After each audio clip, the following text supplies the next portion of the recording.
Hello, in this video I'm going to do a moles to moles conversion problem, very clearly explaining every single step. To do moles to moles conversion problems, you first write down or just keep track in your head of the mole ratio between the chemicals that they're asking you about. You write down the starting quantity they give you, and you use the mole ratio to write down a conversion fraction by matching units. Then you put the conversion chain in the calculator, and you're done. Spits out the answer. For example, given this equation, how many moles of aluminum are needed to make 23 moles of aluminum oxide?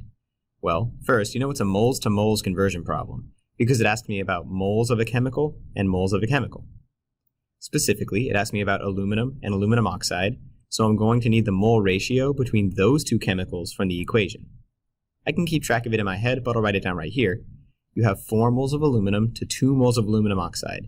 You get them from just ripping the coefficient straight out of the equation.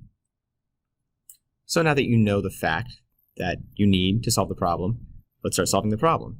We're going to start with the quantity they give us in the problem. It's whatever they have a number on. 23 moles of aluminum oxide, that's what I have to start with. And I'm going to multiply it by a conversion fraction. This conversion fraction has to match. So when I say match on the diagonal, what I mean is that the unit down here on the bottom has to match with the unit that I start with on the left. So moles of aluminum oxide has to be down here. And now I'm going to use the mole ratio, and I'm going to turn it into a conversion fraction. The way you do that is that you take 1/2 and you put it on the top, and the other half and you put it on the bottom. The way you figure out which part goes on the bottom and the top is you match. The unit that I just matched on the diagonal, that's moles of aluminum oxide, so that goes on the bottom, so that's a 2.